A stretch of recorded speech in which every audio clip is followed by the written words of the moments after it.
By the way, I had to start by playing this for you. It could be anything.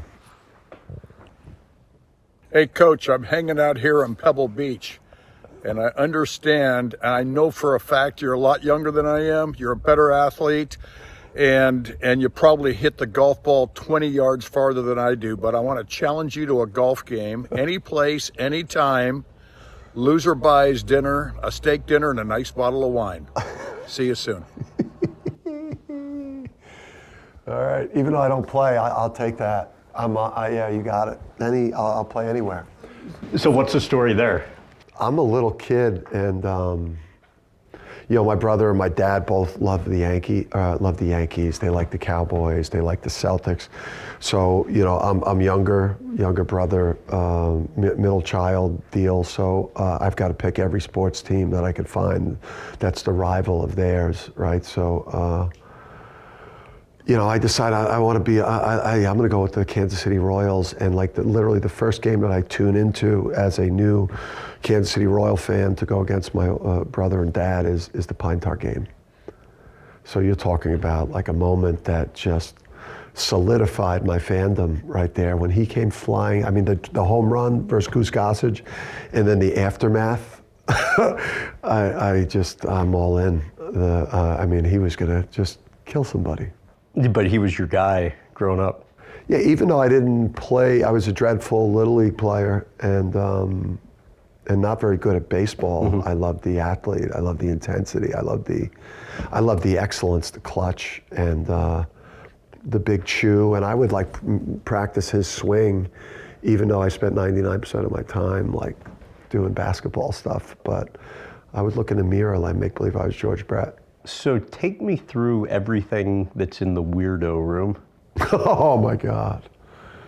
I mean, that's only top recruits get in there, close family, and then obviously if you join the team, you get in there. But there's it's all the stuff that I like that make me happy, or that I like, or that empower me, or whatever. It's got Jesus, it's got Batman, it's got Bengals, it's got sports paraphernalia, it's got everything. You don't know, you can't put your finger on what age person sits in this room. It could be any age. It can even be a priest. It could be anyone. So he sits there, that's where he does all his, meditations, and he spends a lot of time in there in the morning. I do all my art in there too. And your journaling. All of my pieces, all my prayer, my meditation, my journaling. Just all the stuff that either empowers me or helps me, recharge or go through my morning routine. The morning routine entails what from the moment you wake up? Well, I used to struggle so much either after failing the day after. Although it still seems like you struggle a little. Yeah, it's tough. It's tough. Like when you've had in your mind, when you've just suffered this traumatizing personal failure, which is jarring, and both you're deflated and your insecurities flaring up. Tell about when he comes home and gives the silent treatment. After a loss, it's worse. It's so bad. It's I just know the work that's going to be put into that night by him. It's I don't know, do I go to bed? Do I go downstairs? He comes in and he's very quiet. So it's a long night, which I hate, It's the quietness, it's the sadness, it's the feeling of failure that he puts on himself. It's hard to watch. I just found a couple of years back when I literally could not get out of bed, and I could not function, and I wasn't going to be in coaching much longer. Sought some advice from some really smart people that got me to invest in a morning routine, that would get me up and get me moving, which then you find a way to kind of deal with the challenges that you're dealing with a lot of times in life when you have a routine in the morning that literally just kind of gets you up and gets you moving. And so for you, that's what? For me, that is, immediately upon waking up, just, getting my mind on the Bible, and reading scripture for 20 minutes. And by the way, did I understand it correctly that regardless of time you go to bed, you're pretty much up at the same time? Yeah, I'm going to be up. I'm going to be up at this time of year I get to sleep a little bit more. I'm trying to build my strength up in the off season, but I won't sleep past 6 for the most part. And then I'm up for half an hour of prayer and Bible. Then I'll do another maybe 20 minutes of like journaling and meditation practice. And then I'm going to go hit the gym hard, especially with the cardio, and I'm going to get that heart rate up. And then I'm going to go get in the sauna for 20 minutes, and then I'm going to either plunge cold or I'm going to go cold shower based on what I have access to. And then I'll read a little bit. And now by the time 8:15 has hit, like I'm ready to go. I've got momentum. I've had victories in the morning. I've got a different energy about me, and then I feel like I'm ready to go. Where does having your grapefruit cut Napa Valley style play into that? Yeah, that was part of it for me. Was like diet was really bad, really bad. Wait, has that changed though at all? Because what I understand, you eat healthy for breakfast, healthy for lunch, but then diabetes level of sugar at night. The sugar is bad, man.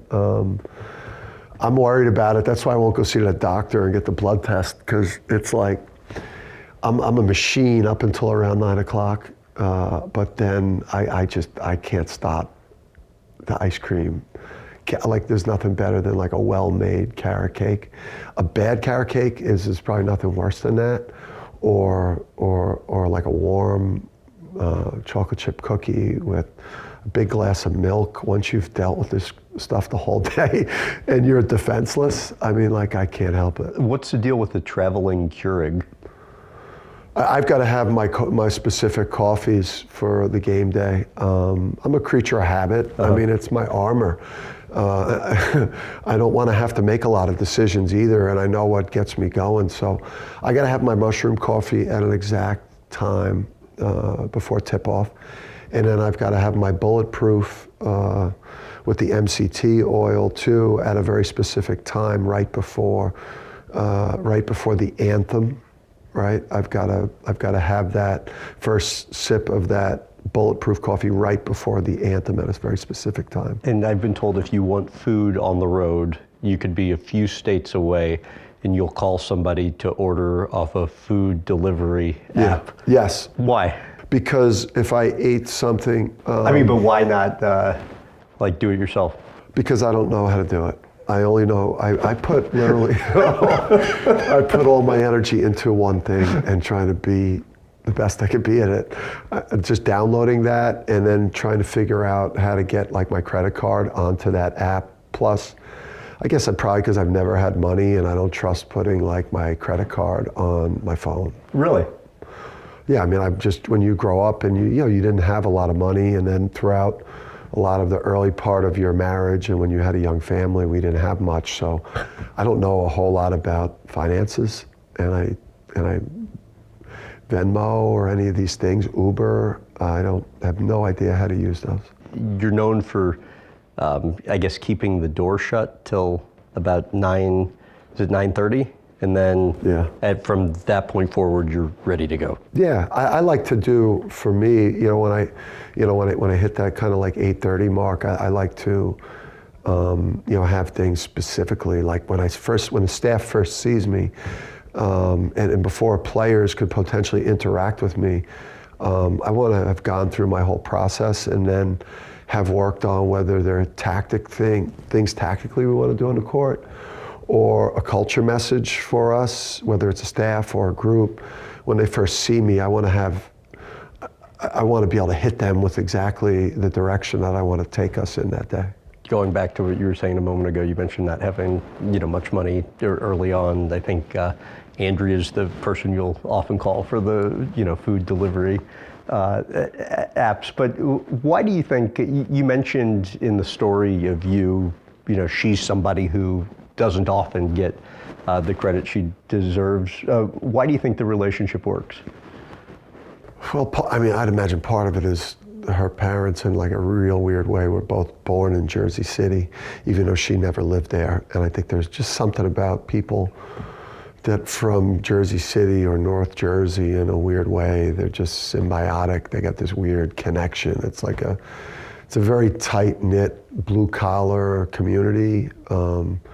So we both have our origin from the same place, but... And she was not a sports fan at all, but her dad knew her dad was like...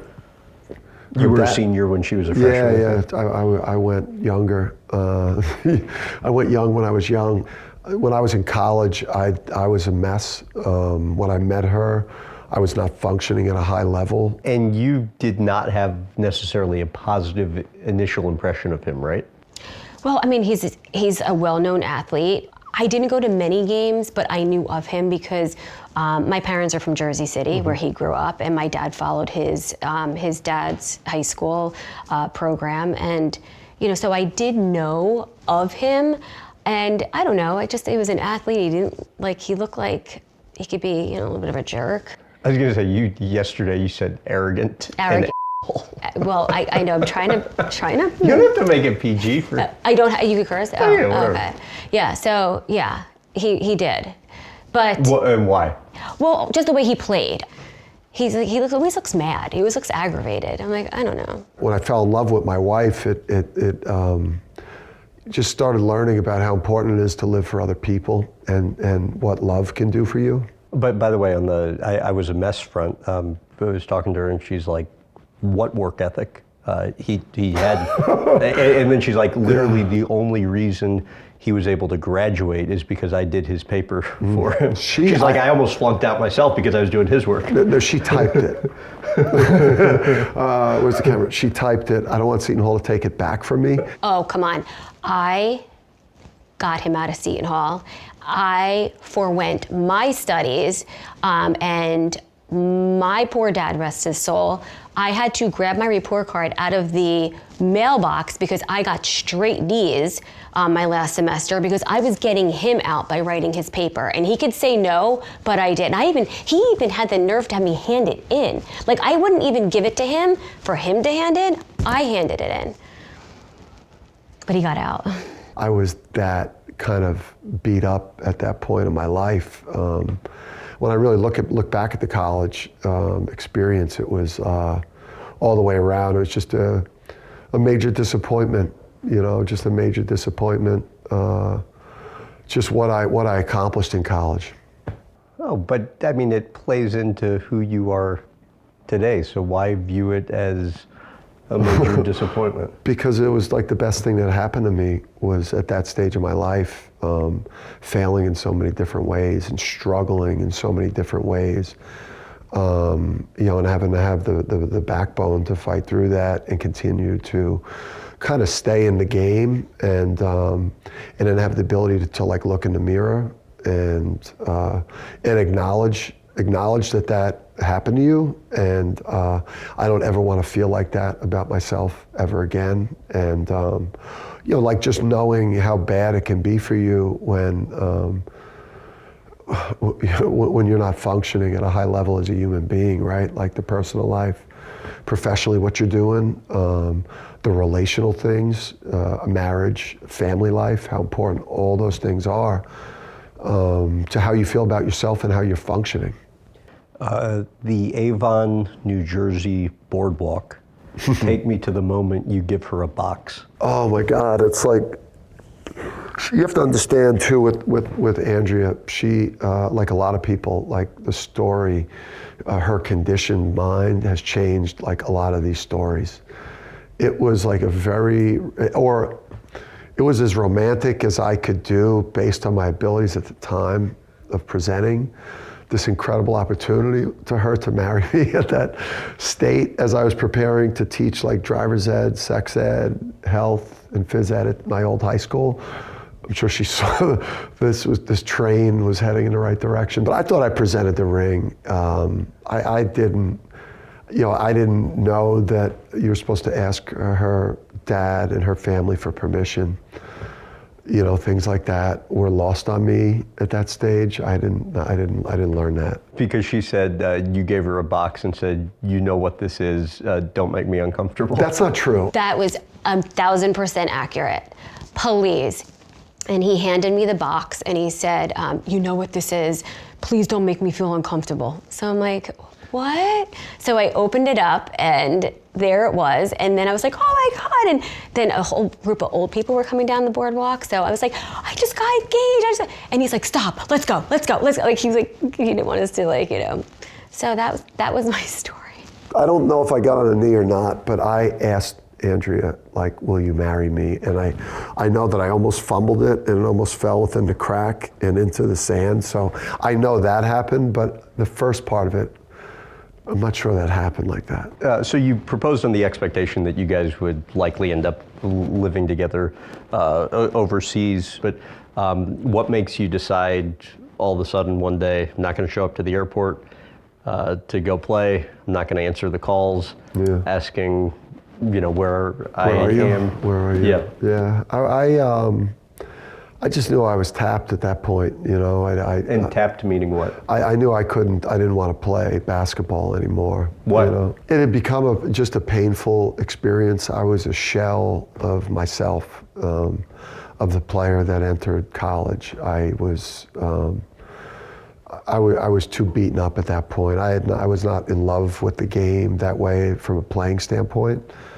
And then I don't know. I think maybe deep down in my mind, when I really look at it, I knew that I was going to stay in basketball. I knew that my gift was knowing the game, and obviously growing up in the household with the Hall of Fame coach, that I had incredible training to become a coach and a leader at that point.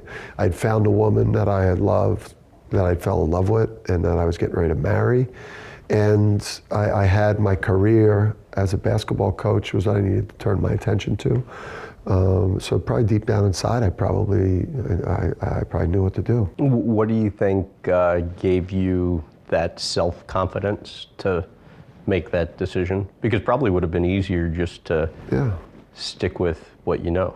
It was safe. I mean, I was guaranteed, at worst, if I stayed in that pre-draft process, at worst, I was set up to go and make really good money, playing basketball around the globe, making great money for 8 or 10 years or 12 years, however I wanted to do it. And I was good enough to do it, but I didn't want to play anymore. I think just the dark moments as a player that basketball took me to, from a playing standpoint, it took almost everything I had to get to the finish line in college, to come back from quitting the team and coming back. For me, I felt like the finish line was my last Big East game against UConn, where, as ironic as that would be, I played one of my worst games in my last college game versus the UConn Huskies at the Big East tournament. So that probably was a fitting way for it to end. And you knew, though, at that time that was it? I mean, I went through the motions with agents and was not working out whatsoever leading up to the pre-draft camp in Virginia. So every other player, I remember Adrian Griffin, who graduated the same year with me, who played in the NBA, was doing 2 or 3 a days in the rec center and in the gym and working out with his trainer. And I was doing 2 a days at Paulie's in the hall at night, just hanging out, enjoying my last time in college with all my friends, because I think I was not committed to wanting to play, and I wanted to have my last good times. And so even into your late 30s, as I understand it, you envisioned yourself spending decades as a high school coach and a teacher. Yeah. What changed? The financials really of it all for my family, I would say, would have been like the biggest motivator. Because at one point you were what, like almost 50 grand in debt? We had a bad fire, and we got married very young, and house burned down, right? Yeah, house burned down, literally almost all the way to the ground. It actually would have helped if it would have burned all the way down to the ground based on the insurance thing. But yeah, I mean, just being a young couple, not making a lot of money, not knowing much about financials, just was tough. And so, like just our early marriage was tough at times with young kids and not being able to send them to the schools you want to send them to, and not having a whole lot was very stressful for us and tough on our relationship. So we kind of got ourselves in a hole. And with him, us doing all that, it was like our credit cards were so maxed out. It was rough. Last Wednesday of every month, they'd shut our DirecTV off, and my kids would have to watch VHS tapes, like Wednesday, Thursday, and then Friday morning would come back on because like it would direct deposit would go back in. So we would watch, but that, I mean, it was just like I would swipe and be like, oh dear God, and pray. What was the hardest moment during that process, you think?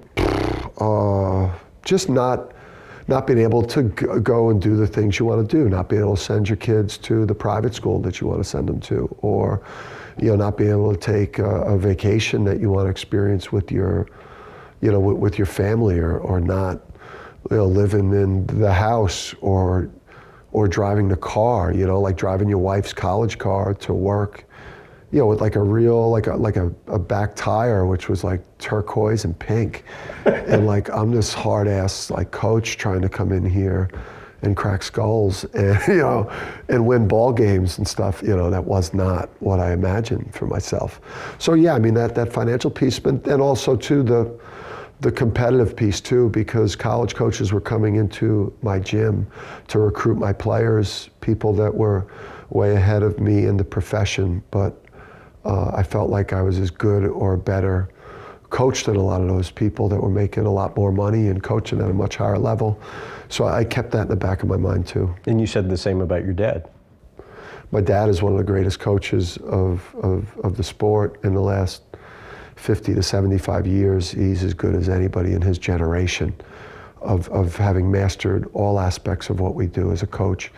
The tactics, the leadership and psychology, motivation, the branding, the skill development, the roster construction, the staff development and construction, the branding. My dad was way better than a lot of coaches that are a lot more well-known.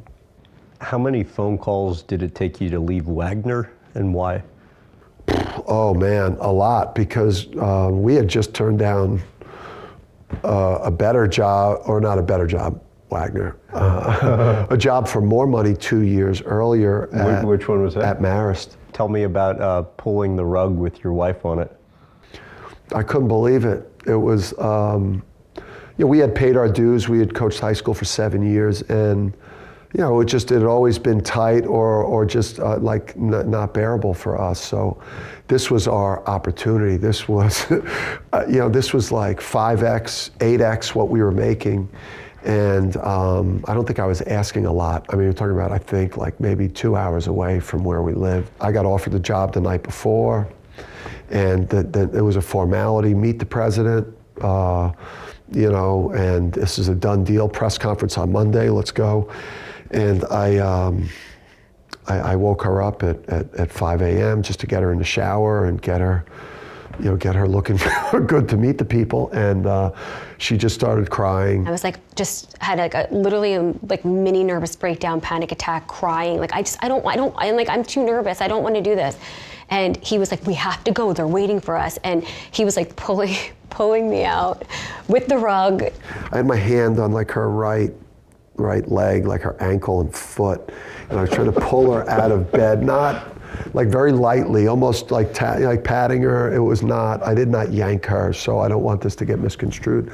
I was trying to pull her a little bit to see if she would, but eventually she got towards the ground, and then she was like sliding with the rug as I was trying to direct her towards the bathroom area to just brush her teeth. And I kept them the whole weekend, so I called her throughout the weekend while I was away coaching, and she was not budging. So we ended up turning down that job for 6 to 8 times the money Sunday night. Would we have 2 championships if we went to Marist? Well, he said He said we'll have 4. I know. No, we wouldn't.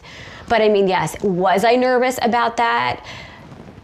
Yeah. But, you know, the timing wasn't right. And then he said, you're ruining his life. He's like, you're gonna ruin my life. And I was just like, come on. I'm like, and then I was nervous about that. But it all worked out. I just couldn't understand the reasoning at that point, just because, but she knew something.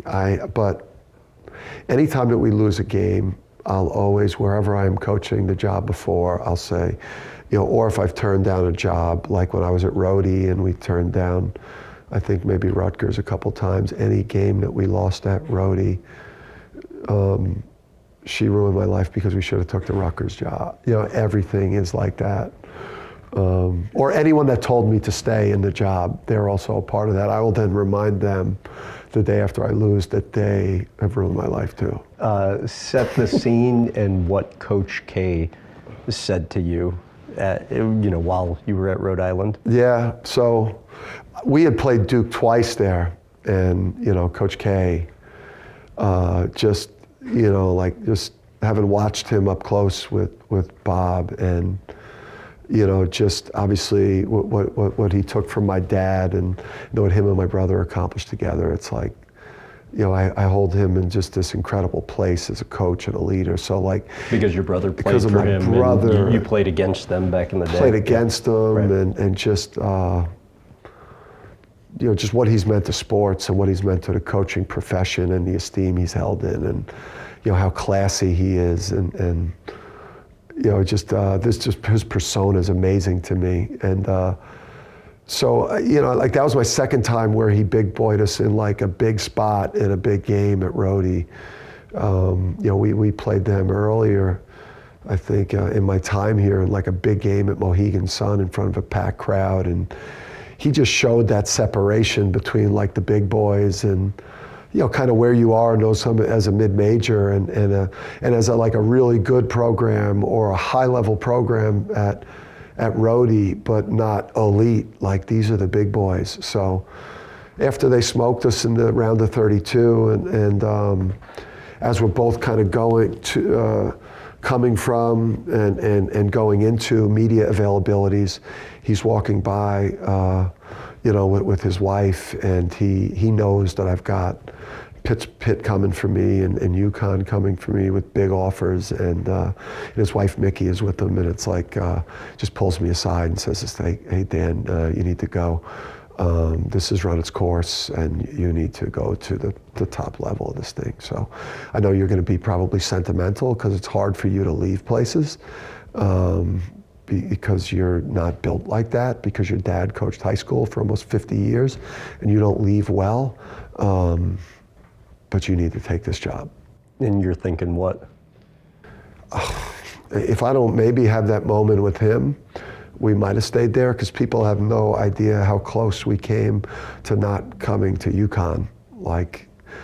As that week went on. Tried to go back when you got it. Tried to go back. I'll ask you about that later. Buyout. But as we got, I don't know what exactly, we lost to Duke on a Saturday. And then the schools came in on that Monday and made their offers and their pitches. And I asked I asked Rhode Island if they were going to make me an offer, because I think they had almost in their minds, almost kind of given up in a way. This guy's just going to go, we can't match it. But I would have taken less to stay there, because I was looking for a reason to not leave. We loved it there. So, once we kind of asked for an offer from Rhody and they made one, now it's there was about 48 hours of me just torturing myself and everyone around me about what we should do. And it's an excruciating process, because I don't talk to a lot of people. I only talk to a few people, and I just go back and forth on what to do, and then I sprinkle in some brutality with Andrea and my kids. And brutality means what? I think we should do this. This is definitely the right thing to do. Here's why. Boom, boom, boom, boom, boom.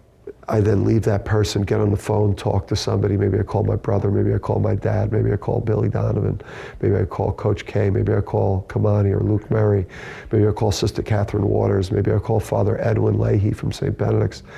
And then something that they say moves me in the other direction, so then I go back to Andrea, Danny, and Andrew and say, hey, listen, change of plans. Now we're not going, now we're staying, and now here's why. So you still want to coach in the NBA one day? I don't know. I don't know about that. You know, if you're not going to take the Lakers job, then what job are you going to take? Well, I was going to say, because you always said you wanted to coach in the NBA one day, but then as I understand it, you've also said recently you could never be an NBA coach because they don't do shit. Who did I say that to? Oh, man. I don't know that is it. Those guys have a different relationship with their coach. You know, these are professional basketball players. They don't need that from you. Whereas I think what I love about being a college coach, I think exercises like the Lakers situation was something really good for me to go through in a very public way to really evaluate what type of coach you want to be. I want to be a college coach. Like I love the competitiveness, opportunity to win the championship and to produce NBA level players. But I also, I love being a part of like this transformation for the last point in a young man's life where you could really have a big impact on how their life is going to play out, like what the man becomes. That to me was what I realized that I love about being a college coach, that you don't get to do as an NBA coach because that's not the relationship there. What do you think made you realize that? I think the meeting I had with the players here before I got on a plane to go out there. It was a rough meeting. That was a rough meeting. At least, yeah. That was a rough meeting. What do you remember from that? The faces, because it all broke on social in the morning for them at a really early time before we could get the group together. I mean, when it breaks on 7 a.m., you know, sports talk and Twitter and so on, the whole deal. Woj drops the bomb at 7 a.m. It's like you can't get the boys together. So just to be able to talk to them, for them, I explained this was the equivalent of the NBA wanting them as a top 5 pick or the number 1 pick in their draft. They would obviously consider it. Hey guys, I'm going to consider it. That's what I would tell you to do. We were so torn. I mean, honestly, people don't believe that. It was like, we had no idea what we were doing. We come back and... Really? Oh, yeah. And I said, you know, I just kept thinking about our kids, even the kids, the new kids that were coming in. But what about when you were out there? When we were out there, it felt yucky because it's like you're cheating on your family. You know, it's like it felt wrong, but felt so right. You know, it's like, it was a lot, but out there, you do get stuck. I mean, just the yellow and purple alone, you're just like, oh dear God. I was sitting at the table and I was like, you know, looking at the colors and the Laker sign, and you're just like, wow, this is numbing. You know, it's amazing. And then you're seeing all the people you only see on TV. You know, it was I just kept crying because I was so, like, I just couldn't believe that, like, my husband was wanted for this job, you know, like it almost touches you a little bit now thinking of it. Oh my, I still like the fact that he climbed his way from where we were to here, that like the Lakers want him. Holy God! After what he just did, like, oh my God, like it's just, I am like, to be proud is like an understatement. It's never just one thing. That's why I never can understand when people see you struggling with like really hard decisions of what direction you want to go with your life.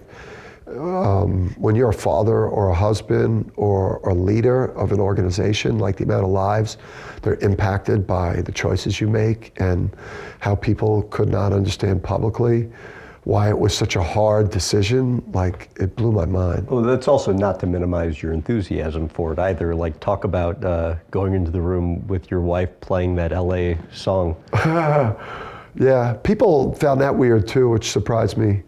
Just the fact that I make decisions and are very, very, very close to my wife. I don't know why it's like that, people are surprised that you make decisions together, or that like your marriage and your family is really like your secret sauce, and such a big reason why you're successful is the strength of the family. It went back and forth. And even on the plane, my oldest son was so against it. And on the plane ride home, he was so for it, you know, but a lot went into it. A lot went into it. It was excruciating. It was long. It took a lot. I wasn't right for a long time. People couldn't understand too the paradox of like, yeah, before you go to bed, before you're making the biggest decision that you could ever make in your life, hey, we have all the information right now. We've gone through everything, Andrea. 1, 2, 3, shoot. You know, that was like the new technology version of like rock, paper, scissors. Explain that with the text. It was like, you know, we have all the information, you know the impact on family, you know everything. We know each other better than anybody else in the world. We make decisions for each other in our family, and 1, 2, 3, shoot. Tell us what you think. You know, everything's in, you know, and I was relieved when we had the stay, you know, like seeing that stay on her screen quick, and then the next day when we woke up, perfect, it's over. It's like you want to do both. I want to do both, you know, like so, but it's just like we just are still in this amazing, you know, like feeling of just what we did here, and it's such an amazing accomplishment, and feeling that, you know, it's a dream, and then you're gonna jump and you're gonna leap and go somewhere else, you know, like, I don't know. I know that's how it goes, but sometimes it's just not right. And I know she shared some version of this with you, but she said her concern was if you took that job and you got fired, that it would send you into such a spiral mentally that there would be no coming back from it. Yeah. I think just knowing yourself, and just knowing how you're going to handle that.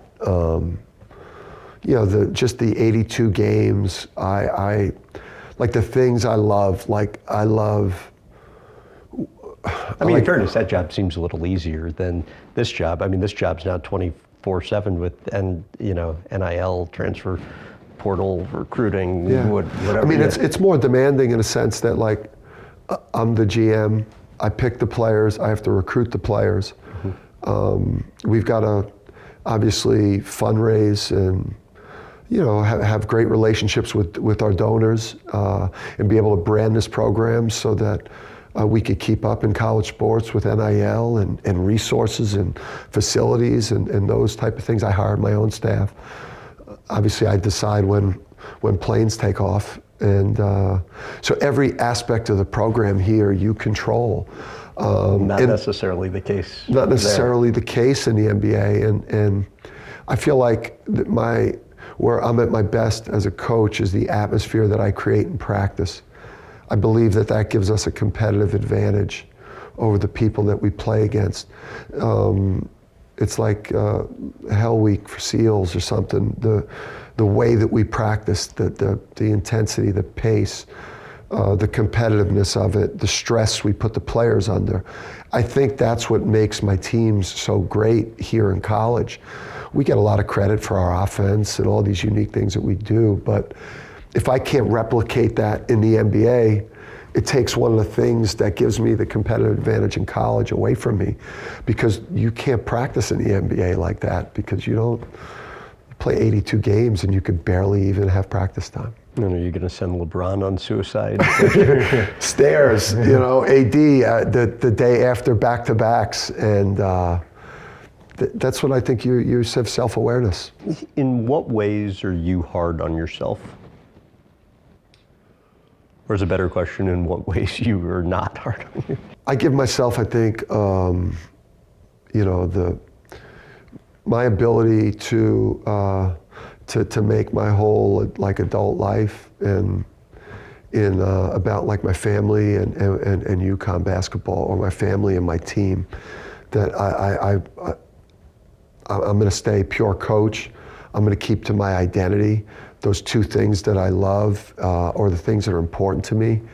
Like, I'm just going to stick to those things. I'm not going to become a celebrity coach or a TikTok, social media, or I'm not going to change and get away from somebody that's like doesn't pride himself on like husband, father, becoming a better coach every day, delivering for the people here at UConn, the new players I get, the fans. Yeah, but one would think there's a way of doing that without absolutely beating yourself up day in and day out, but maybe not. How though? I don't understand that. You know, that doesn't make sense to me. For me, it's like you have a responsibility for the money that they pay me, and for the players and staff that basically they're putting their lives and their careers in my hands to absolutely max out with them. I think the way that you're supposed to do this job is to absolutely obsess over every aspect of it when you have absolutely nothing left to give to it. And then when burnout starts to come on because you're pressing that hard, then you go away and you let somebody else do it. Describe the fear of failure. I know what it feels like. You know, I know what it feels like in college. What losing a lot, what not being high level feels like. I don't want to go back there. It's a great reminder and a motivator for you. To make extra recruiting calls, to watch more film, to be sharper, to work harder, to continue to evolve and improve and push, and to put up this type of pace with how you're getting after it. I don't want to go backwards. So I did think this was kind of funny. On the rare occasion you've lost, what will the wife yell at you to get you out of bed? I mean, she has strange, like, motivational tactics. It's like old school. It's not anything you'd see in like leadership books in today's world. She's meaner to me and nastier to me when I'm losing, and when I'm winning and doing great, she pecks away at me. She tries to take me down. So it's like she never makes me feel like I've accomplished a whole lot, but like when I'm struggling, and we just had the game at Creighton this year where, we lose by a lot, and I'm fighting with fans, and social media is mad at me because I'm going like crazy Dan on the way out of the arena. You would think that next morning she'd rub my shoulders, make me a nice breakfast, tell me it's going to be okay. She's telling me you're a lousy coach and you acted like a baby last night, and why don't you take out the garbage because you're no good at coaching. So her quote to me was, "You're a glorified gym teacher. Go blow your whistle." Yeah, that's crazy. Yeah. Sometimes he gets so into his job and it's like life or death, and he gets himself so almost sick about it. He just gets, he just to the umpth degree worries about everything. So I bring him back down to earth, and I just say to him, like, you're a glorified gym teacher. You go in, you coach games. If there was no basketball on the planet, everybody would still survive. You don't perform surgery, you don't save lives, which doesn't go over well, because he usually goes crazy and starts yelling at me and tells me how big basketball is. But I do try to bring him down and tell him, like, enough is enough. I mean, part of me is like really pissed off because it couldn't be further from the truth. She still has no idea what I do and how complex this thing is. I mean, she thinks that everything is happening randomly here. Like that the players are just deciding to shoot. There's no habit building. There's no culture that you're fighting for, or a systematic way of doing things, or like she has no idea what analytics are, or the difference between a three-pointer and a road game. She's a complete dope when it comes to this stuff. It works, yeah. Yeah, he always says, it's a Jersey girl, you don't know what you're looking at. And I'm just like, okay. Well, I'm just telling you, get back on your horse. It's not that big of a deal. It's like, it's a game. Stupid game. It's perfect. If she knew a lot about basketball, we'd be divorced by now, or just in a very bad way. I need that perspective. My obsession with somebody else obsessed near my level, this would have been like Armageddon. Describe your worst ever panic attack and what went on. I mean, before some games, like unbearable, like multiple trips to the can, like your stomach is in such knots that you'd think it's impossible to go to the bathroom that many times. Before an afternoon game, no less. Unbearable anxiety, unbearable nervousness about what's about to transpire. And what are you thinking about in those moments? Every player on your team playing their worst, and then every player on the other team being at their best. And then all the different things too.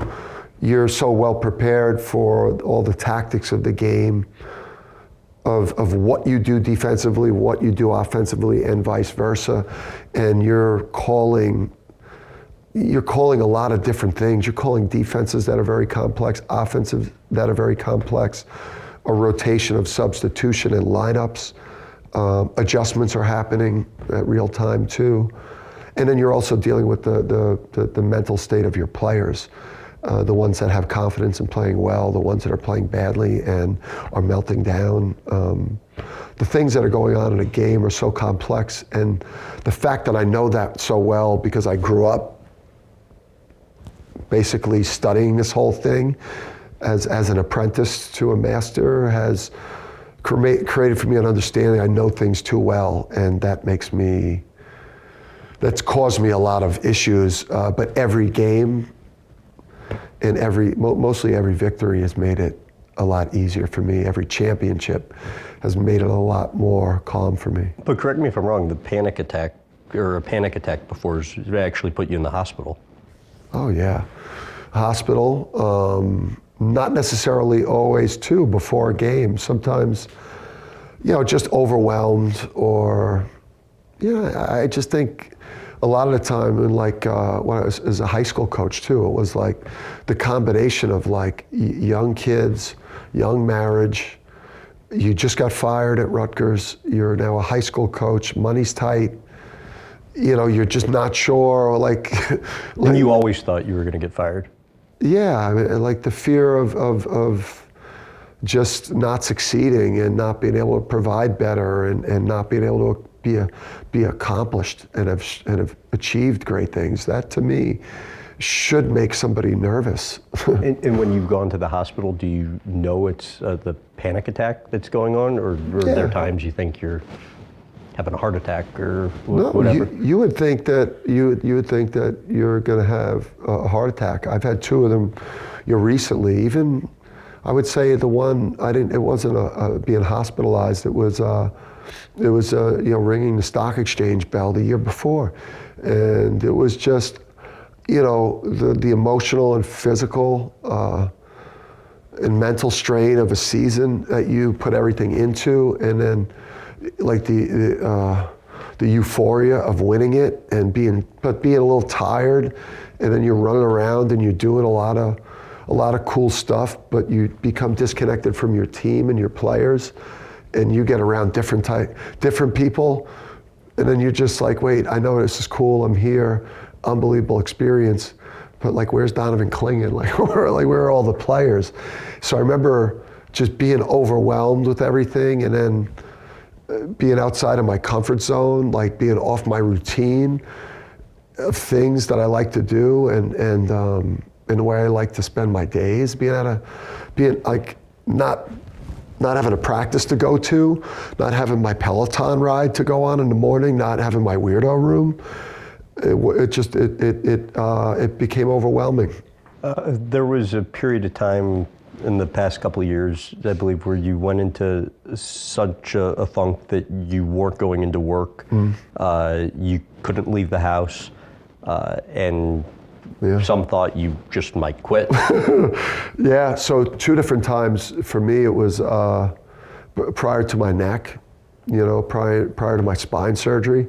I had just a tough maybe month where the doctors, they could not diagnose what I was dealing with. So and many people didn't think it was anything. Many people didn't think it was anything. Yeah. So and my persona, the fitness, the condition I keep myself in, I pride myself on that Iron Man persona, and it was like they couldn't diagnose. I was getting heaviness in my chest, and then I was getting a little bit lightheaded, and I was getting tingling down my back of my skull, down through my left arm, which in my mind, meant that I was having some problem with my heart.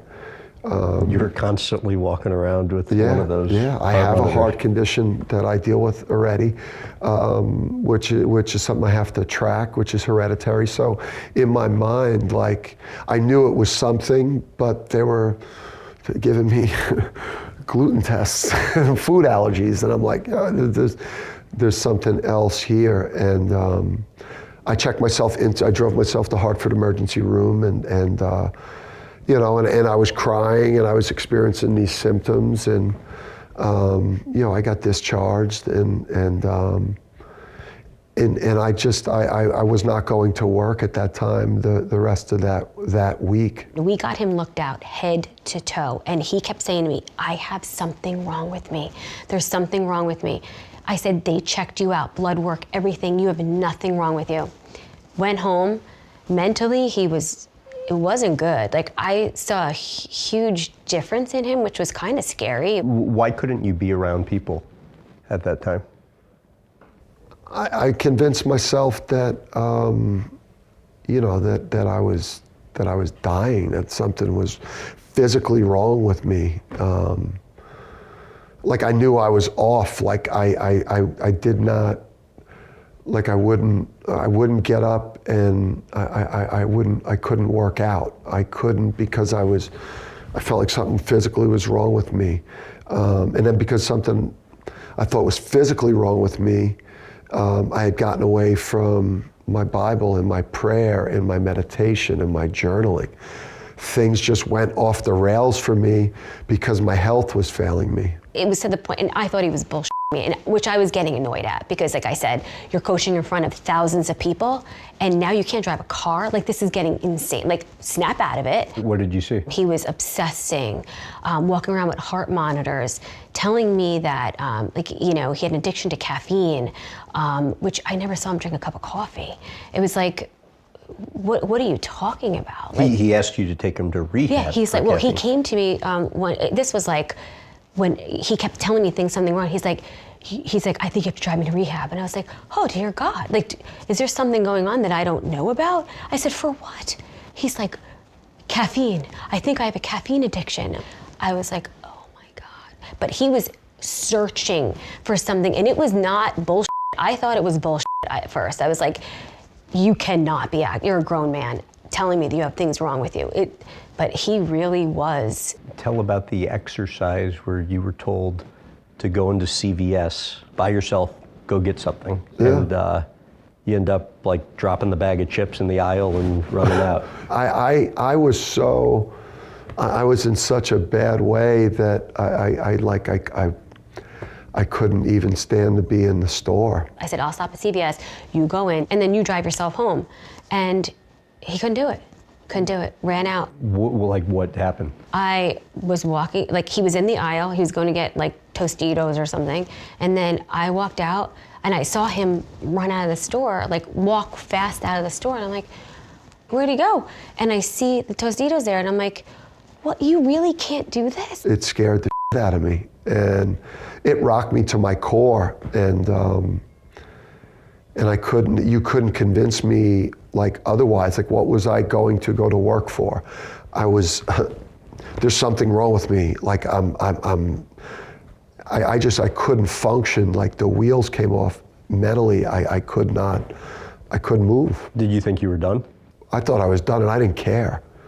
You know, like I did not care, because my health was like when you're having like symptoms that are like really, really serious, and you're scared about that, it's a problem. So it's crazy to me that it took, like, I remember I was in such a bad way. I slept on the basement couch that night, and I woke up with a stiff neck. So I because I had a stiff neck, I came in that morning, that week, and went and saw our trainer here. And the trainer said to me, took me over to the school doc, Dr. Dina, and said, why don't you just go get an MRI of your neck or your spine? And I want to see what's going on there. You got a stiff neck. And they didn't have any of the context as to what was going on at the time? They had no idea, because I just shut down completely. And I went to my own doctors. I don't know if I was trying to hide it from UConn, because I was afraid that they'd fire me if they found out I was broken a little bit. So Dr. Dina, they get the MRI results.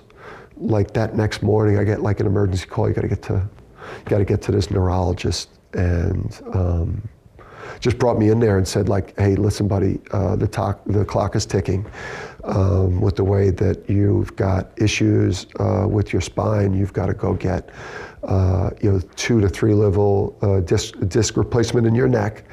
And if you get into a minor fender bender, or if a player runs into you in practice, you could be quadriplegic, paraplegic. It's that serious. And this isn't one that you can wait 2 or 3 months on, a year now. Like, you need to get in like this week, next week, because you're at risk. And in a way, I never felt better, or never felt, even more of a level of fear. But the fact that somebody diagnosed like what was wrong with me was like, made me feel so much better in a weird way. Yeah, I was going to say, you're thinking what at that time? Well, I mean, the fear is now raging, because now my first impression was like that you're going to be wearing a halo, for that was like the first thing, like, what does that look like that they cut this year? Like, where are they going to go in through your brain? Like, I had no idea, because growing up, you only went to a dentist when your tooth was about to fall out, or you went to a doctor if you were like on death's doorstep. You know what I mean? Like, you were Jersey City tough. So I went into like, 8 different opinions too, because how I make decisions is, so I think it was 4 opinions before selecting a surgeon, and yeah. But worked out okay. It worked out okay, and it was like, I immediately snapped out of everything though. Like, I was coaching in practice with like a bubble of managers and coaches around me, so to avoid players from running into me. And when I was driving home, I was keeping like crazy distance. When I was walking up and down stairs, I was like every step. But I was able to then back functioning and just mentally preparing for, the surgery and and then the rehab. He was ready to go. He was back on his horse. Yeah. In fact, he got it done. I think it was hard to come to the fact that he had to have neck surgery, and we did the whole New York thing. It was a lot for somebody like that who was just coming out of that. But he couldn't wait to go to work. I think he was back in work the next day, like a day or 2 after I was driving him in, with all his stuff on. But he was back. You snapped back pretty quickly, because you knew you found out what was going on, and there was a solution. And I dragged everyone through my decision-making process, which is unique, but I was back at it and like rolling. What's the deal with you and Superstitions? For me, superstitions, it's like my armor. Whether it's any of the superheroes or the animals or the underwear, or my walking onto the court rituals of the holy water because my faith is so strong. It's like all the things that either give me strength or help me relax and go out and perform, I like to keep close to me. And then it just helps with your confidence. Like this level of sports is high intensity and there's a lot at stake. So like for me, any things that I could do to try to take either decision-making away or make me think that I have some type of competitive advantage or help me relax, I'm gonna do it. And tell about the M&Ms. If this doesn't make sense to people, then there's something wrong with them. And yeah. There is.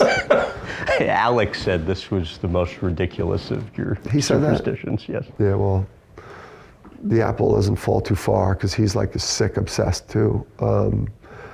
It's just like if you have your school colors, that it makes sense to eat those plain M&Ms right before the game. That makes, I think, perfect sense for people. You like that little bit of extra sugar, just to get that energy level up a little bit. And it's hard to eat day of game. You're very hungry because your stomach is in knots because you're very nervous. These games are important. So, and you used to never eat the day before the game, the day of the game, or the next day if you lost. Yeah. I would lose 10, 12 pounds easy during the season, sometimes 15 pounds. I'm keeping my weight much better right now, closer, but you feel sometimes like you're gonna pass out. So those M&Ms, because by that time, like the game's closer and your body needs something. So, but yeah, you see an opposing team. If I'm playing Villanova or Creighton and they wear blue, but they don't have red in their color scheme, then you could go with red, but then you have to alternate another color in, which would be green. I'm half Irish, so green's a lucky color, so let's go with green. Now I've not got to a point where we shared blue and red, and then we both have green, and where we go from there, I don't know. Mars has been a sponsor of our show for 13 years, and the head of media for Mars is from Jersey City. I've been told to pass along if you want to be hooked up. Yeah, pass me my champagne bottle of M&Ms. Why travel with the portable washing device? I think it's like it would be unpleasant. It's just how unpleasant. If you saw what a head coach in particular, who has to make the decision, if you saw what those underwear could look like in a very packed arena, you need to watch them. The 4 half-court shots was last season. Yeah. And you would delay practice sometimes for this. Yeah. Yeah, a lot of people saw that too. That's not a secret thing. Right. I probably overstepped, but you were going for back-to-back, right? So you have to make 2 in a row. And then you had to do it from both ends of the court. I'm gonna give myself just 3 made total, just because I'm telling you, like my left elbow, I've had such really bad pain. I've done some damage to a ligament in my left elbow from heaving those shots from half court and 3/4 court. So there's a price, but yeah, it's part of my routine. And the players, there's people coming from all different types of major media outlets. There's NBA front offices. There's presidents of our university. There's major donors that are in the stands. And they're watching me do this. So it's not like I'm afraid to do this in front of people. There's people that are watching this. I don't know what they're thinking. I was gonna say, does that make it better or worse? I'm authentic. I think that is like the best thing that's worked for me. Temperament. It's the end of day 2 at UConn. Yeah. You walk into Jim Calhoun's office. Take it from there. Yeah, you look under the hood, it's worse than you think it's going to be. And that means what? That means you've done your first practice, you realize how good you are, which is which is bad. And then, you go like you're in a championship culture, and then, now you're going into an organization that has had to bring in a whole new staff because everything is eroded. You're already torn on the decision to begin with, and I talked to my agent prior to going into Coach Calhoun's office. He explained buyout to go back. Because you talked to your agent like, hey, I want out of here. I want out of here. This place it's going to take too much out of me to turn this around because it's more than I thought. Because this isn't a Wagner or Rhodey takeover. This is like one of the biggest brands in college sports, 4-time national champions. The last 2 coaches have won natties. Gino Auriemma has won 11. Like, this is the college basketball capital of the world. This isn't some place that's, So I'm gonna make that call to the agent and say to him, like, this isn't what I thought I was taking over.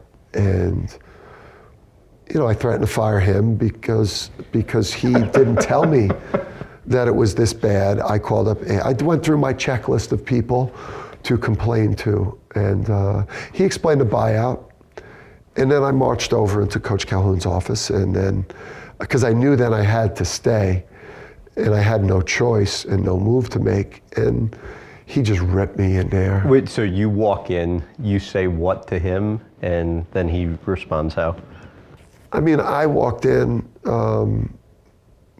like with the sad face, like I almost went back to like the player from Seton Hall with the attitude and the shaking his head and just that like Jersey City, like this is BS, like can you believe all the people here that that are going to get in my way of succeeding here, and this thing is a disaster, coach. I could see him looking at me, and there's no empathy, like no compassion whatsoever. Like you could just see it. He's like, not nodding. He's like looking at me like I'm like a punk, and he just like you, like, are you effing kidding me? Like, this is a joke, right? Like this is who we hired. Like, you need to get your, together, bro. Like get yourself moving.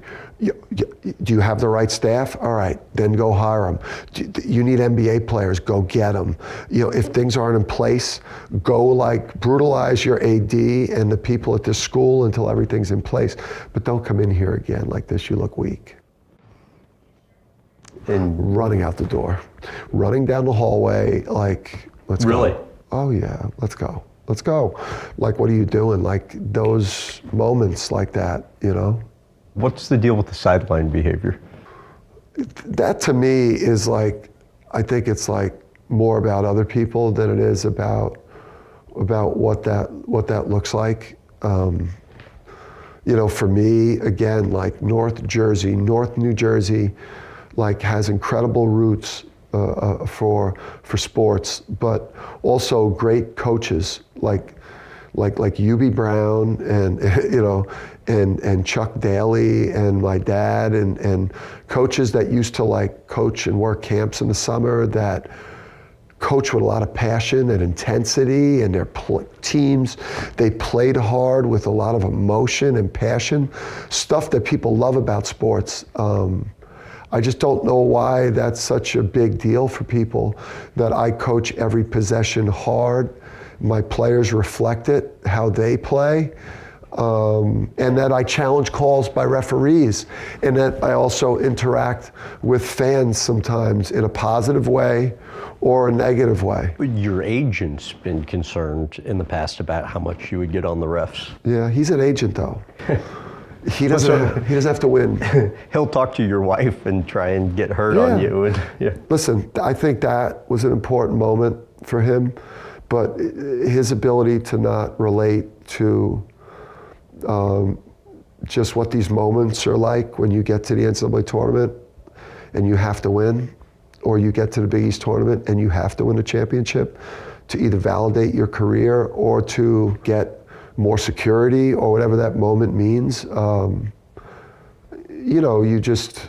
I think those are moments that are hard for him to relate, but you do need people like that in your life to walk you off the ledge when you're melting down at different moments, like I was 2 Januaries ago when the engine was running a little bit too hot, and it wasn't coaching with passion and high-level performance. It was over the top, too close to it, too emotional. How so? I had believed in my mind that there was a conspiracy, and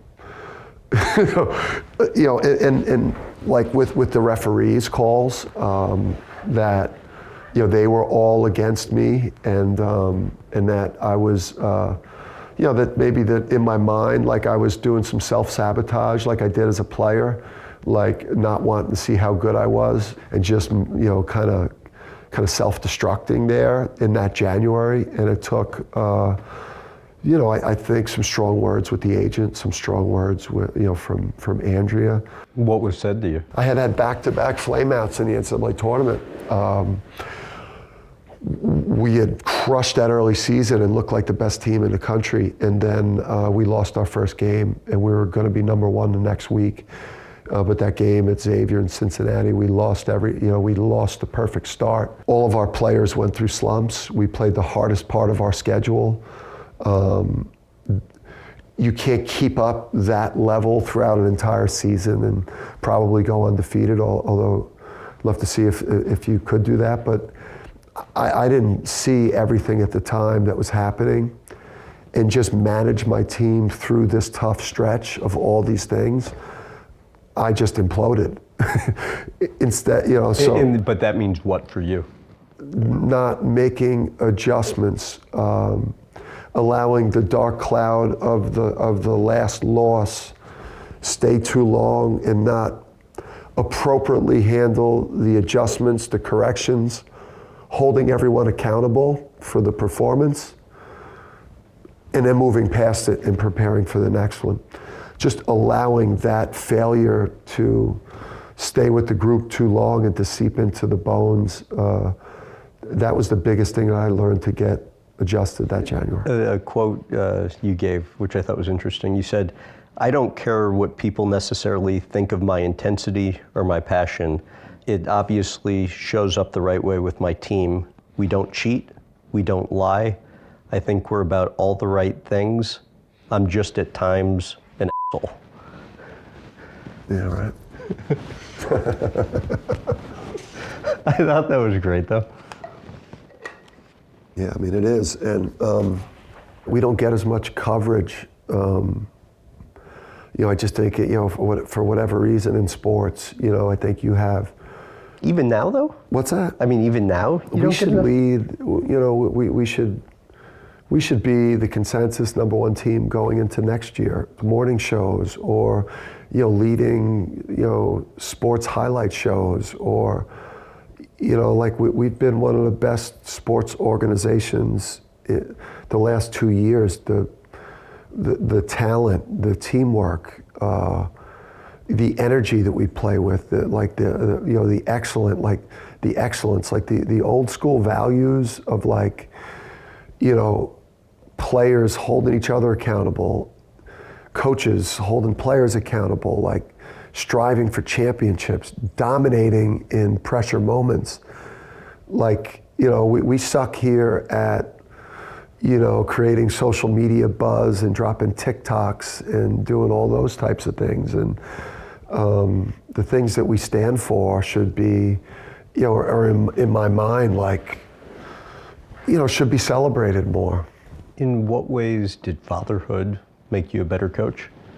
Knowing that you have young men that you've got to model for, I want to model for my 2 sons. I want to model what it is to be a committed husband, and a dad that hopefully you can be proud of, that that sets a standard, but also emotionally shows you how much he loves you too. I would say that being forced to live for other people and want to make other people proud of you, the gift of love, the gift of loving other people, and wanting to be great for them and wanting to provide things for them, provide a life for them, provide an example for them, something that they could be proud of.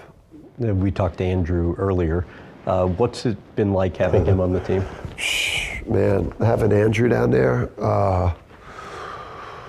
just you miss so much with the boys, with your sons and with your kids as a coach. It's like and then you give so much emotion and you empty so much into the team that sometimes when you come home to them, you don't have as much as you wish you had for your family. You're like, you're shot sometimes. You're just a little bit drained. So to be able to have them with you, when you're at full energy and you could, pour more into that while they're with you, and then just to do the roller coaster ride with him was pretty awesome.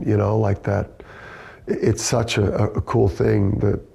The wins, the losses, like the just all the epic things you get to do together. It's awesome. Your wife says she's ready for him to move out though, because she cannot handle living with the second Dan Hurley. I mean, the kids, it's like anything else, the stuff that you look at your dad when you're younger or older and you say, I could see that in myself, or I can't, or man, I didn't want to see that myself. You recognize the obsessiveness in both kids. I mean, my oldest son, Danny, with politics and government and history, and the way he obsesses over his work and his interests, and Andrew here with his personality and his argumentative style and their work ethics and all the stuff. Yeah. Why are you discouraging him from becoming a player agent? I would discourage him from anything in sport. No, I'm going to walk that back, because what I'm looking for him in any of these things is to understand that is a very tough business. Coaching is a brutally hard business. Government and politics is a brutally hard business. Sports agent, you better be a shark, a wolf, a dog, and very, very super smart, all rolled up in one, because it's a vicious business, and you don't want to be bad at it because it's a bad life. How do you think your upbringing impacted you as a father? I think in a lot of ways. I think growing up, I grew up in like a neighborhood in Jersey City where there were like just a lot of good families, like a lot of good dads, a lot of hardworking dads, and then I had a really hardworking dad that spent a lot of time with us. His standards were always like really, really high, like painfully high at times. But that molded such, I think, an incredible like toughness and also a commitment to family. Like my dad was like, he was St. Anthony basketball, and it was like his family, and there weren't a lot of interests or hobbies, and in a very intense way, he poured that into his family. And I think, for me, I've tried to do those same things, and then like continuing to also show like a real emotional side of myself to my kids, like a vulnerability about myself that mixed into those other characteristics that I learned. What's that for you, the vulnerability? Well, for me, I learned that at Seton Hall when I was going through it as a struggling player. And I got to those deep, dark places when I quit the team, just being introduced to counseling and therapy as a tool to open up as a man and talk about the things that are bothering you, that you're struggling with, to other human beings as a sign of strength and not weakness. And being able to work through those type of things in a smart way so that you're not carrying that weight around with you. Learning that, I think, has taught me about that vulnerability, and I express that to my own kids and to my own players. Like, you've got to be dialed into your mental health, because there's a lot of different things that go into making sure that you're in a good place at full energy, and that you're obviously being grateful, and working on yourself a lot is going to get you there. Between your dad and your mom, Chris, give some color to that tough love growing up. I say this and they get mad at me, but it's like they were perfect, I think, parents for me, and you grew up in a perfect place like Jersey City. It's like they showed you that they loved you enough, but never like too much, where they babied you and made you soft. You know, it's like they loved you like the perfect amount of like tough love and real love, to the point where like you were tough enough, and then they pushed you hard enough that you weren't like all screwed up. You know, so it's like this perfect blend of like, they pushed you hard enough that you're not all screwed up, and then like they loved you enough that you're not soft. Too hard by today's standards? No, not at all. Yeah. Not at all. Like, I think that I love, and obviously you adapt it. You know, you adapt it to the day and age that you're in. This isn't like the 60s, 70s, 80s, and 90s. So I think the standards are very, very high. I think obviously the messaging has changed over the years, but I think like standards high, and but you show people how much you love them all the time. What do you remember from your dad sending you and Bobby to some of the roughest neighborhoods to find the roughest like basketball games? Yeah, just traveling and going to all different places. Jersey City, playing in some like tough courtyards, or going and playing in New York City, in the Bronx, or Brooklyn, or Queens, or Philly, or going to places to play against the toughest players, the best players, being put on a daily schedule where you had to like train and practice real hard and like do great in school and just compete and not back down and work hard. That was never like a form of punishment. Like that was like the greatest gift, like being taught work ethic and how to compete, and being put in some like really tough conditions to do that makes you real strong, and it made me and my brother strong. Why did you guys stop playing each other in one-on-one in 7th or 8th grade? Because like there was always like a big gap because I was younger, and then these were one-on-one. So like my dad was, my dad would beat my brother because he was physically just obviously way older. So he would physically beat my brother up and then be victorious. And then like the loser then would play me, who was waiting. So then my brother, pissed off, who was better than me and older than me, would then beat me, and then I would be demoralized. And then I would play the winner from the first game, which would be my dad, who was fresh and better.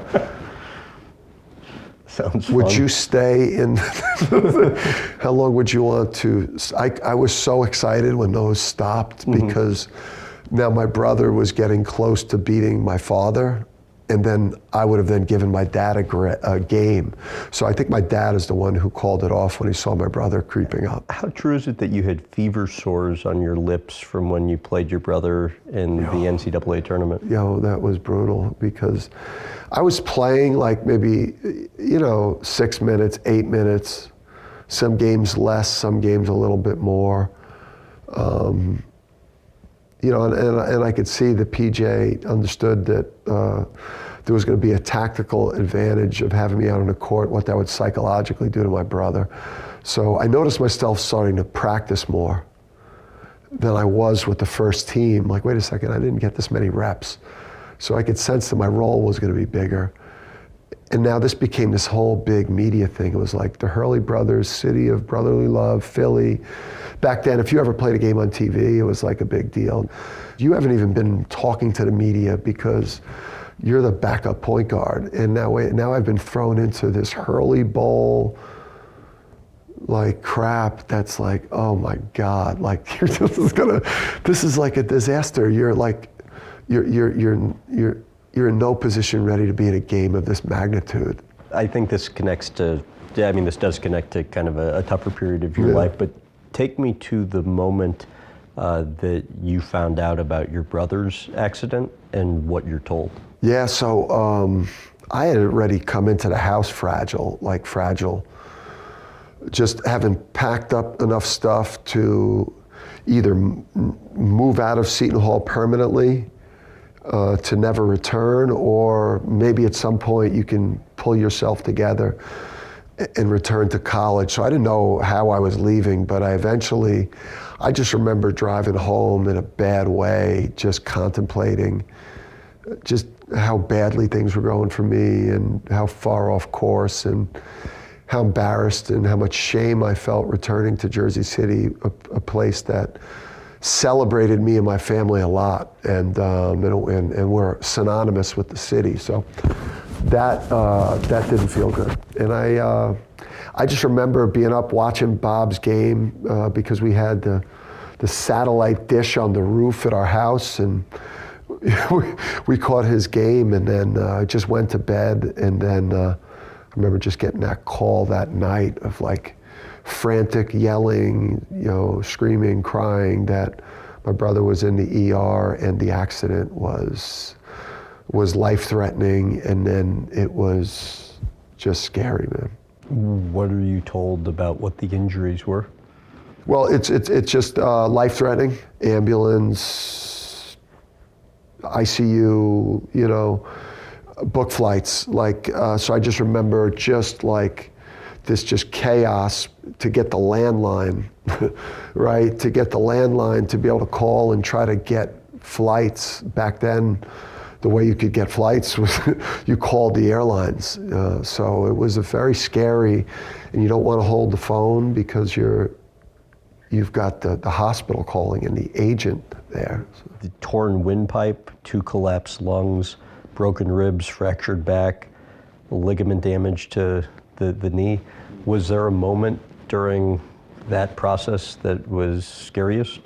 I mean, just the reports that you were getting back home, and then the reports when you when I'm the last one to go out there, my parents go first, and then so then they call you and tell you what Bob looks like. You're like, the descriptions are bad, and then you lay eyes the first time and you see him, and his body's bloated, and he's just, he's got the scar. I mean, you're not even like thinking about the head trauma and the gash on his forehead, the scarring, and just on top of everything, he doesn't look like the same human being. Why at the time did you wish you were the one in that crash? The shame I felt at the time, and just with our family and the Standard and the Hurley family, and how far away I was from being where I needed to be for the group, for the family, and for myself, and just how worthless you feel at that point. No area of your life is going well. You suck in school.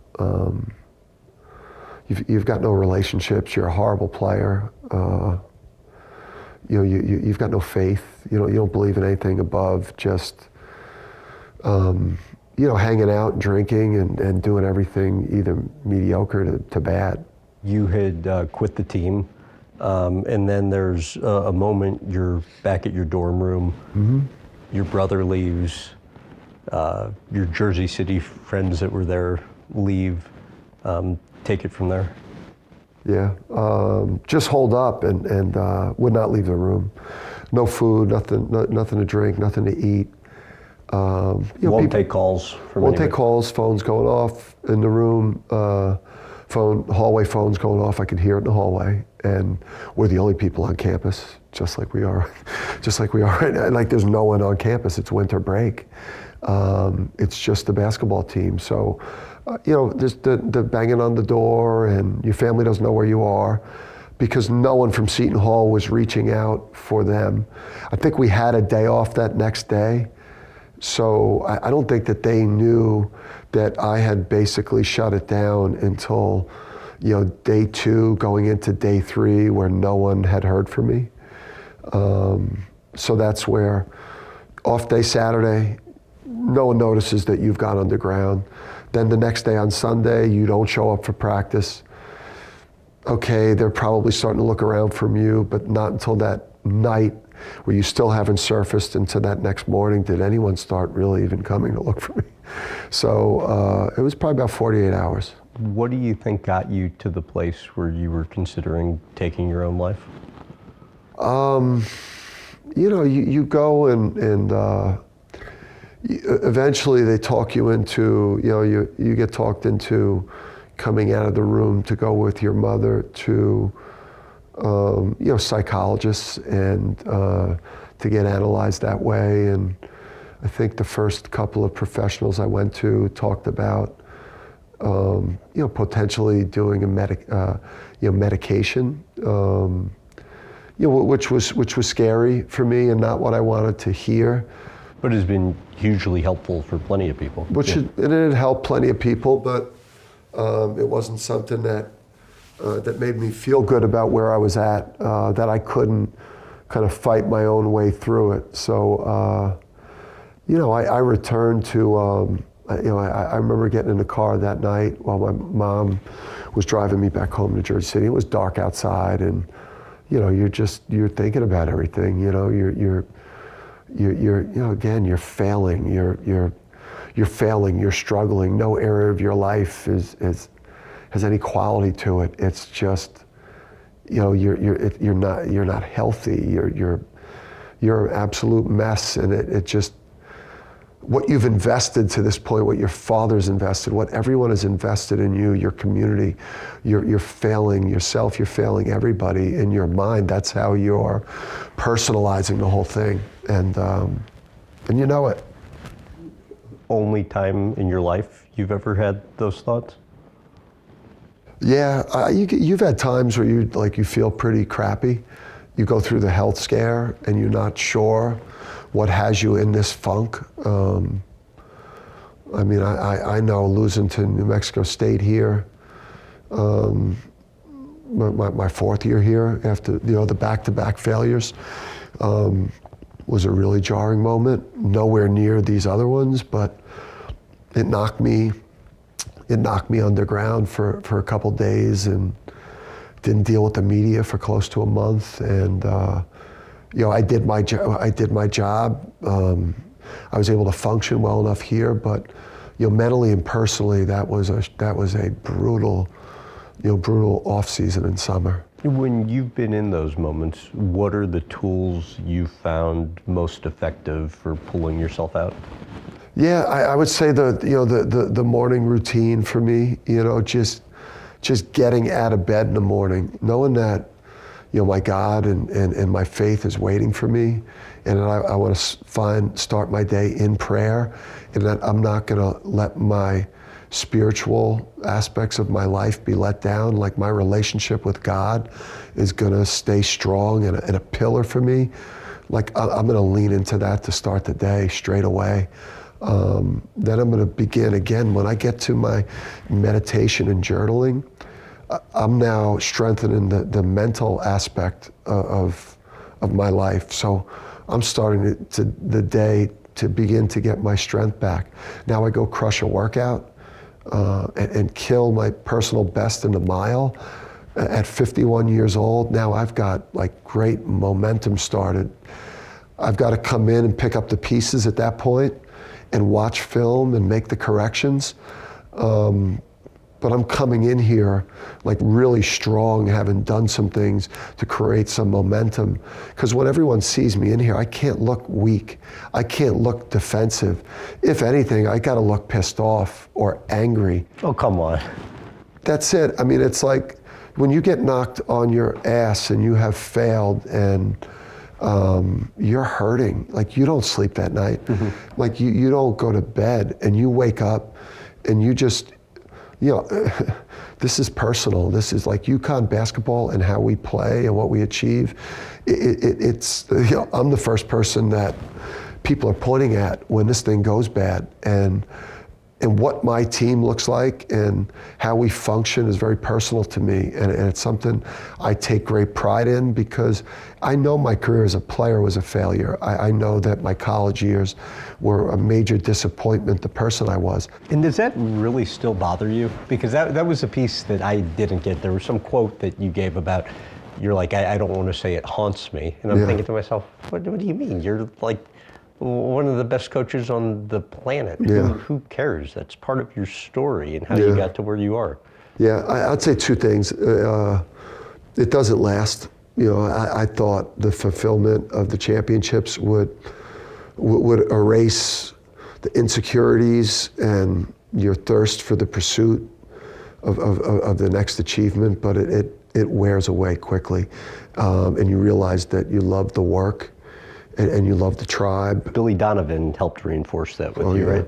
Oh yeah, I mean, Billy, I think before it happens and after the fact, having those relatable conversations where you both kind of nod in agreement that it was the practices, it was the journey, it was the relationships, it was a group of being a part of a group of strong men in pursuit of incredible achievement together, and the sacrifices and the connectivity, and like even everything that you do together, and having to come back from failure, like what gets forged there, like that's the things that you could never forget about the team. I look at this thing, it's like your career, it's something that should haunt you when you have the things that you have failed in, or you have learned from, or you have struggled through. I think you've got to keep those things near and dear to you, to keep that fire lit, and to keep just having that chip on your shoulder. I think what makes us so dangerous at UConn is, like, I think we practice and we show up for games like we've never won a thing. But then with this desperation that we have with our preparation, and now we're taking the court with the confidence of champions, and I think that's what makes us so unique and dangerous. I was speaking to a couple of your coaches earlier about this, but you have said it's hard to put together a staff because there aren't a lot of coaches that want to work with you. Explain that. Luke said that? You've said that before. Yeah, I think this place is not meant for every player to play in. The demands are extraordinary, and what we pursue is really tough to achieve. And then the people that work for me, it's a pace and a tempo that it's hard to maintain. Burnout is a real risk here for everyone involved with it because we push so hard. The difference between us, if these players, we may only coach them for 10 months. We only coach them for 18 months. I had Steph Castle for 8 months. I was his coach. This isn't a marathon. This is total, all-out Olympic sprint. I asked each for their most heated argument they've ever had with you, and how they got through it, and each brought up something related to recruiting. Luke, most notably last year, the conversation ended with you not talking to him for a period of time, and him showing up at your house, knocking on the door, you not answering. And tell me a little bit about that. He believes strongly in his position. I believe strongly in my position. We both agreed on the player that we were recruiting. We disagreed on how we should get there. And Luke, he wouldn't let it go. We went too far. We're past the point where he fought for his idea, but it passed the line of how long he should have went with it before he should have, what did they say? Discuss, agree, discuss, debate, but then fall in line and agree with what, ultimately the person that makes the decision has decided. And in my mind, he went past that. And, I let him know. verbally what I thought of it. But then it also too, like I take this thing personal. So, when I feel like somebody, myself included, has let down this organization, I take it real personal. And sometimes there's an emotional reaction to it too, where, I may go a day or two where I don't talk to them. And I don't know if they're teaching this in leadership schools. But obviously something's working, because, take Luke as an example. You guys have worked together a long time. The relationship works. Why? Because I respect him, and the only way that I'm going to respect you if you play for me or you work with me is if you're obsessive. If you are going to obsess over this thing we're pursuing, if you can't obsess, if you can't pour everything you have into it, if you're not challenging yourself to get better, if you're not about excellence, if you're in our circle and you're a player or a coach that is not absolutely like bringing it every day and giving absolutely everything they have into this endeavor, like there's going to be friction in our relationship. I'm going to look at you like you're failing us. And then you will feel pressure from this group to level up. And we'll work with you. We will work with you. We will try to drag you along until you could get there yourself. But you cannot stay in that circle too long if you can't level up. How do you view college athletics today? I think there's a lot of like really great things.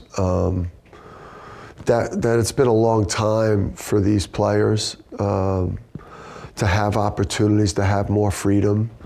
From a financial standpoint, to be able to become a part of sharing in the revenue, to have the freedom to transfer out of bad situations or situations that are bad for you. We just need more structure. We need more guardrails. We need more leadership. You can't have what's going on currently in our sport, which is total free agency all the time. There's no sport that functions or operates like this. But college basketball, at least on the men's side, is there's so much untapped potential with what March Madness brings to the table. It's the second most watched sporting event in America every single year, a yearly sporting event behind the Super Bowl of any sport. The solution to some of the issues you mentioned would be what in your mind?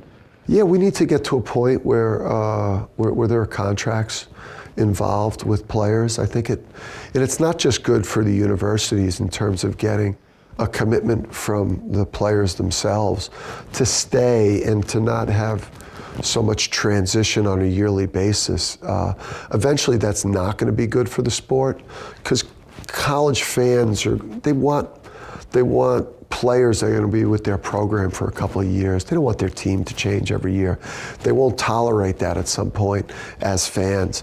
But I do think it protects the players too, contracts, because there's a lot of schools that promise more money from an NIL standpoint than they can deliver for those players. And there's a lot of horror stories of players not getting what they're promised. So I think there's a lot of protections for both sides. You're how old now? I'm 51. 51. You said before you don't see coaching past 60. How do you feel about that now?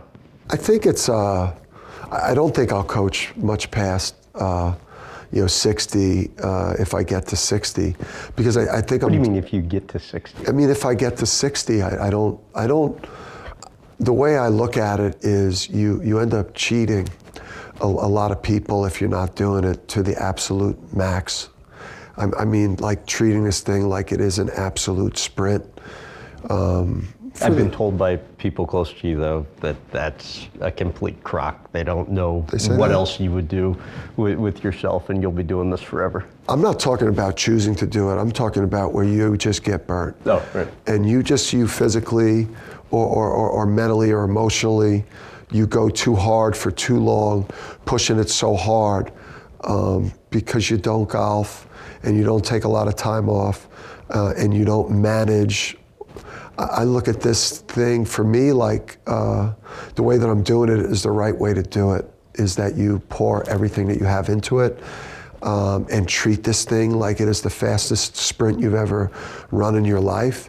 And then you give somebody else an opportunity to do it. I don't think me conserving energy for when I'm 65 years old so that I can keep coaching at a high level and making a lot of money is very fair to the players that you coach or young coaches that deserve an opportunity. Thanks for doing this, Coach. Let's go, man.